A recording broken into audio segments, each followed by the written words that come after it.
So, it's day 22 running the London rail map, and I'm still on with running the South Eastern network. Found myself at Bexley Heath station, and it's because today we're running the Bexley Heath line.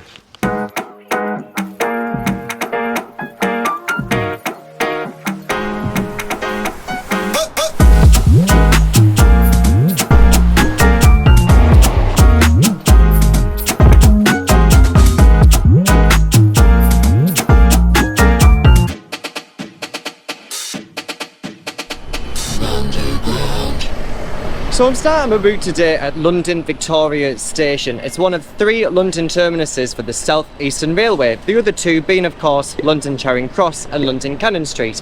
Now there is one thing to note that's just down the line from London Victoria, so why don't we go take a look.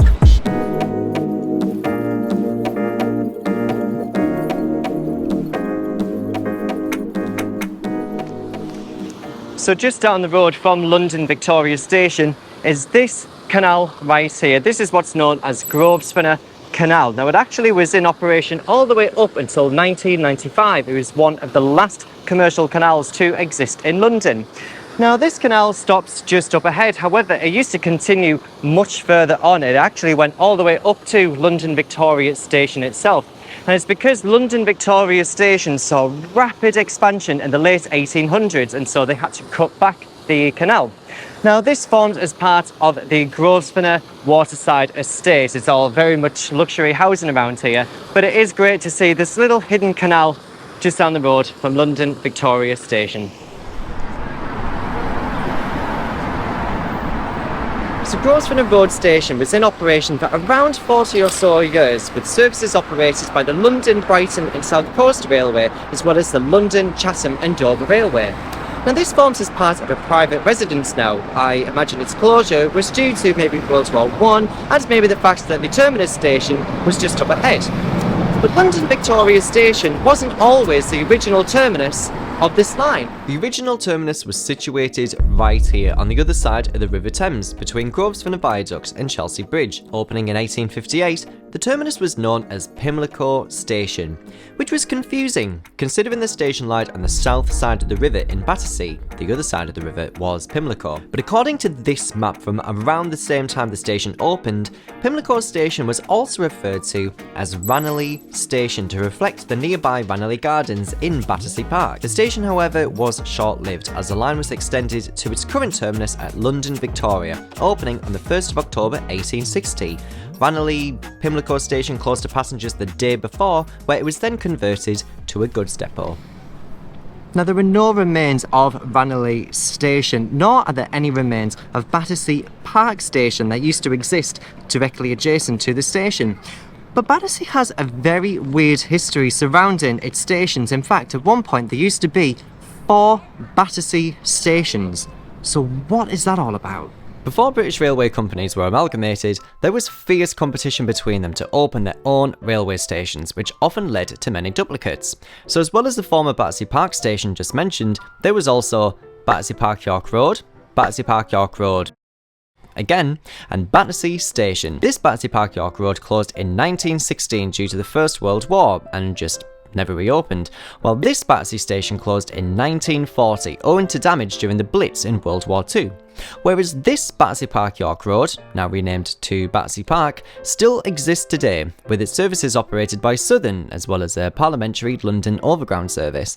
Battersea Park then remained at the time as the only station with Battersea in its name, until the Northern Line extension on the London Underground, where there's the brand new Battersea Power Station on the Northern Line.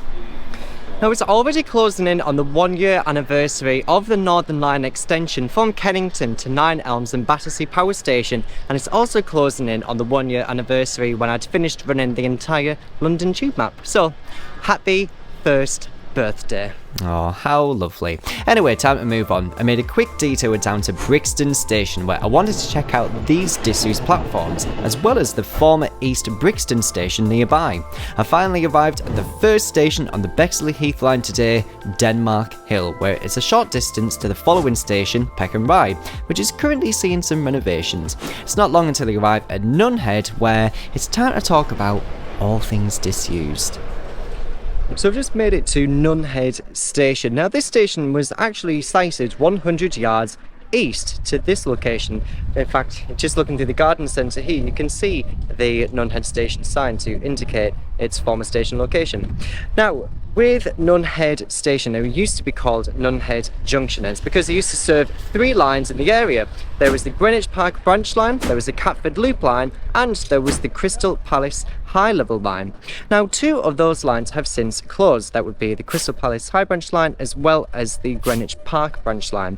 But it's worth noting that if you take a look on Google Images, that you can clearly see where the former alignment was from Nunhead over towards Crystal Palace as well as beyond over to Greenwich. And speaking of even more things disused, we're just in the vicinity of Brockley Station on the London Overground and Southern Network, which is also close to the former Brockley Lane Station. Closing in 1917, the station fell into disuse along with the Greenwich Park branch line and subsequent stations, including Lewisham Road that I spoke about recently when running the Hayes line.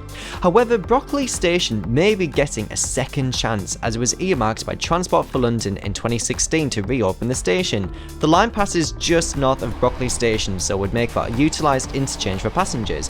This isn't something that's planned in the immediate future, however it's something Transport for London have kept an eye on. I'll leave their transport prospectus in the description. Anyway, I soon pass Lewisham and Blackheath stations, where I now officially intercept the Bexley Heath line, and it's not long until I arrive at the next station, Kidbrooke. So I've made it to Kidbrooke Station, the next station of the day. You know, this station had opened the same time as the Bexley Heath line opened, all the way back in 1895. Now you might be wondering, for the station exterior, that it looks pretty brand new, and that's because it is. It opened in 2021. There's a load of developments, a lot of housing developments, and so that warranted a brand new entrance here. Now this station is also close to a brand new parkrun that's nearby. It's Sutcliffe Parkrun, one of the fastest parkruns in London, in my opinion. I believe there's only, 1 metre of elevation? Absolutely ridiculous. So if you are looking to get a PB, check out Sutcliffe Parkrun just nearby.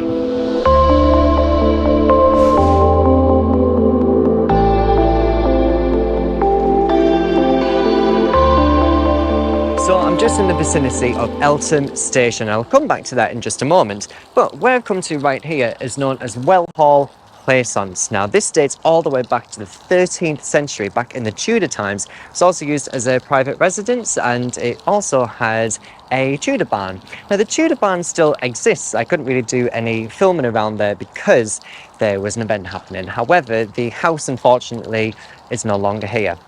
Now, what I found remarkable is one of the owners in particular was known as Hubert Bland. He was a writer and he was also the founder for the Fabian Society. But it was in particular his wife, Edith Nesbit, who was none other than the author of The Railway Children. Anyway, speaking of railways, let's check out Eltham Station. All right. So here we are, we just made it to Eltham Station, a station that opened almost 90 years after the line originally opened. Now, why was it that this station opened so late? Well, it's because on either side of Eltham Station, there were in fact 2 stations, Well Hall and Eltham Park. Now, Well Hall Halt was unfortunately demolished, and it was to create the A2, which runs directly underneath Eltham Station. But Eltham Park Station, there is in fact one thing that still remains there today. And that thing would be the old station building, along with its platform still in place. You get a great vantage point of the former station just around the corner, as well as from this bridge nearby. A quick tidbit about Eltham Park Station was that it was primarily created to serve first-class passengers visiting the nearby Eltham Park estate. The more you know. A short run later and I arrive at Falconwood Station along with Welling and Bexley Heath, which was recently made step free. We're not too far from the end now as we arrive at the next station, Barnhurst. So, just made it to Barnhurst Station, got one more station of the day until the Bexley Heath line has been complete. It's worth noting that right opposite here, along the car park walls, you have an old sign saying British Rail Staff Only. Nice little nod to its history there. Now, for those of you that are familiar with the Bexley Heath line, or maybe you live along this route, you'll be familiar with the numerous landslips that have occurred in the area. Now, over the past decades, there have been 4 landslips in total. And so Network Rail needed to do something about it because, of course, it was causing an inconvenience for passengers, but more so, it was costing the railways lots and lots of money. So at the beginning of 2020, Network Rail had closed the line for up to 10 days, I believe, in order to reinforce the sides of the line. And you can still see remnants of it from checking out some of the footbridges along this route. You can see where exactly the land has been reinforced. So at this point, we're going to head over to Dartford, our last station of the day, to see what else there is to discover along the way.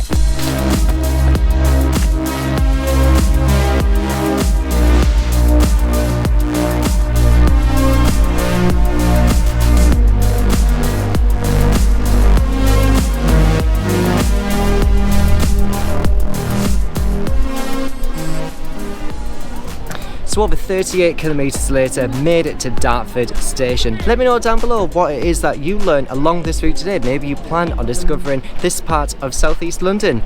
Join me next time for day 23 of running the London Rail Map, exploring more of the Southeastern Network. See you next time.